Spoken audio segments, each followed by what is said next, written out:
I'm the #1 band in Africa. I made a little sacrifice for that, but that is what I wanted to happen. I didn't want to participate in the madness of commercialism. I didn't want to participate in the madness of gimmicks. I do not want African music to belong to the fashion where music comes and goes. Because where African music goes, it stays. Because by the time I started to play my music, I was telling the press at that time that African music was going to be the music of the future. I want to introduce my new song. I recorded a couple of weeks ago and I want to perform it here. This is going to be my first time of performing it. So I just want to teach you guys, when I say you sitting in a corner, you say don't do.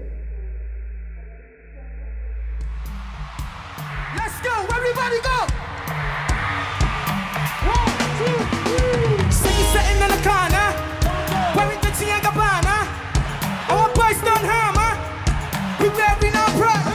I was 11 when I started making music. My parents used to play like Fela and King Sunny and then the house. I started writing raps.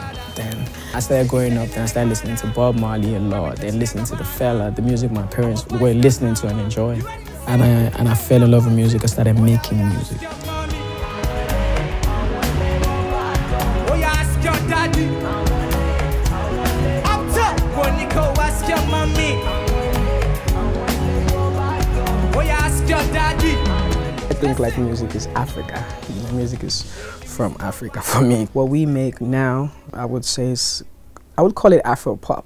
You know, because it's like has the influence from Afrobeats music, and we draw inspiration from like pop records, you know, dancehall records, reggae and stuff. So it's like what we do, I would say, is like Afro pop.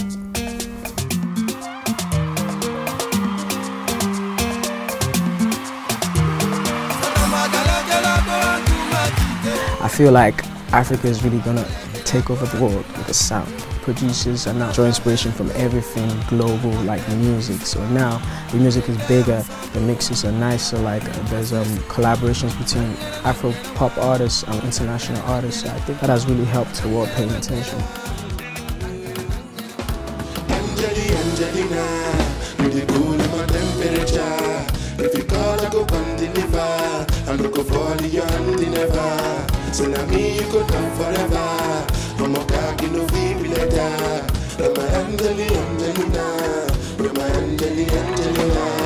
You know, one thing I've truly loved is how like Nigerian artists have taken Africa to the world. This is an element of surprise, you know? We've come a long way.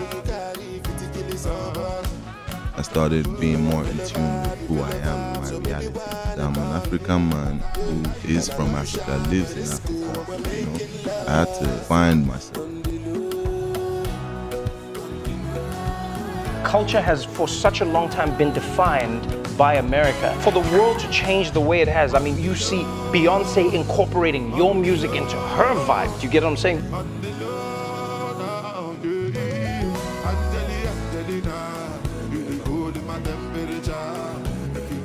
And everyone is now trying to emulate what Nigerian artists are creating. But surely there are... government. My music is not for me to want to project myself as such. I do project myself because I do play the music. But what I really want to project is the happenings in the African continent itself. My main preoccupation right now is what is making Africans retrogress. All the African leaders look up to Europe for progress. Okay, you cannot know a white man's things better than the white man. So therefore you cannot intend to progress at the same level with the white man. But when the African doesn't want to understand or participate in the reason why he was born, then he becomes a failure.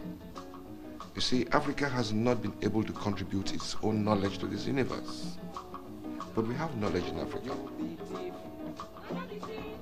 I consider music to be effective, like a weapon to inform people.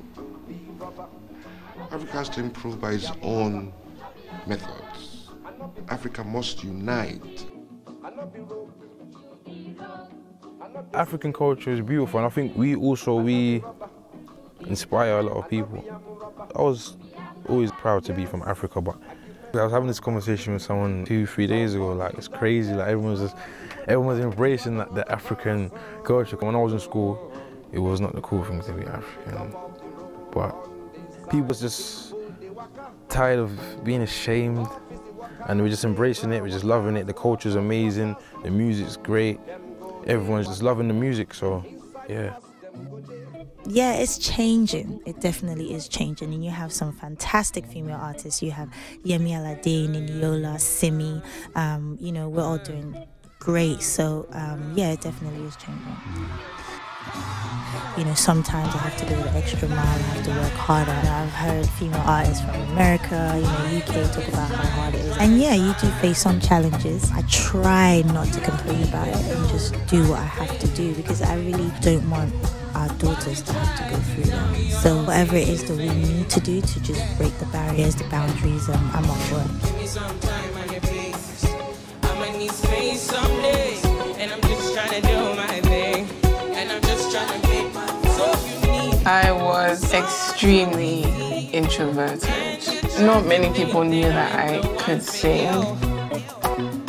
The texture of my voice was definitely an insecurity, and I wanted to find out who am I and why am I here.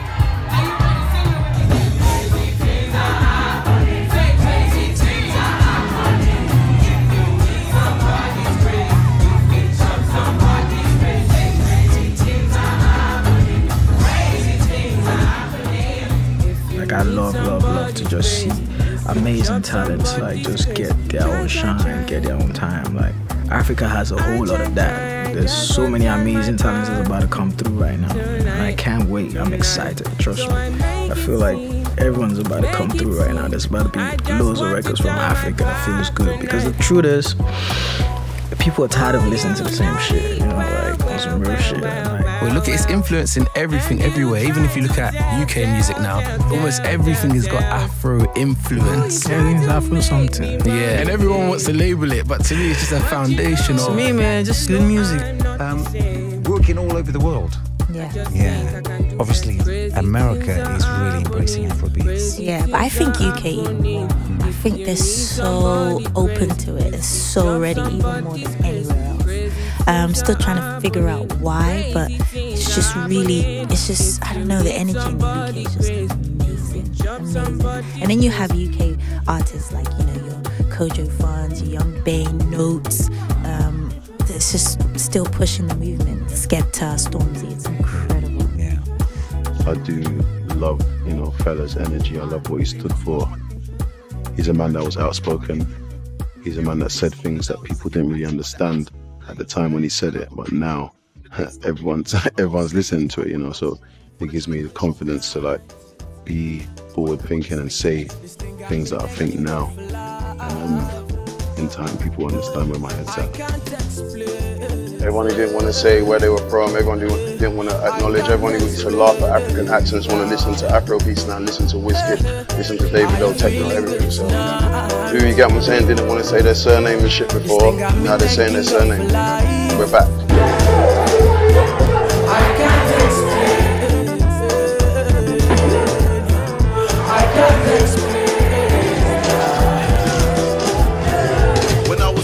Being African was a diss. Sounds like you need help saying my surname, miss. Try to communicate, but every day is like another episode of Everybody Hates Chris. Ever since mom said, son, you are a king, I feel like Floyd when I'm stepping into the ring. You can see and feel Africa now. We can respect Africa. Checking for the fashion, checking for the music, realizing where certain fabrics are coming from. I think everybody should go to Africa, you know, see it. It's the belly button that Africa is in. It's like what feeds everyone.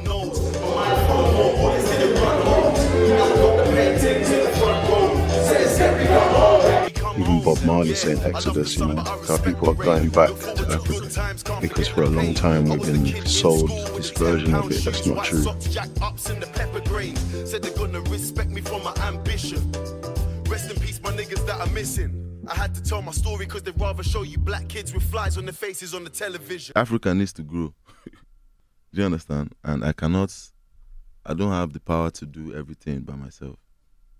Africans were very complex people, you understand? We're people who, till this day, we sell ourselves. We're kind of misunderstood because we misunderstand a lot of our truth and our reality. You cannot be strong anywhere if your roots are not strong. Both the African Americans and the Africans and all black people in the world, we are our own problem. Nobody else is our problem. For me, that's what everybody needs to wake up to. That's the reality you need to wake up to. If you want to really solve the problem, then you look inside, you look at the mirror. That's where the real problem is. That's where the seed of the problem is planted. It's in the mirror. You feel me? We need to make sure our roots are strong enough. It's all about the conditioning of the mind of the people around here. You get me? You've been through so much oppression, and in the process of the oppression, a lot of information has been stripped away, a lot of your truth has been stripped away, and has been replaced with misinformation to favor the oppressors. So I don't blame you. That's why I said, as the African giant, my job is to bring you home, in the sense that is to remove that misinformation. If Africa was looked at the way it should be looked at, then you would have no problems over here. You wouldn't have no problems in the UK or wherever there's Africans, because we're only as strong as our roots are. It starts with the music. It starts with the music as well, especially for the youth. From the music, it's like a gateway. There's so many different sounds, so many, and there's so many different parts of Africa. There's so many different cultures and people. So obviously there's bound to be different types of music and different types of expression. So Afrobeats is just one of them.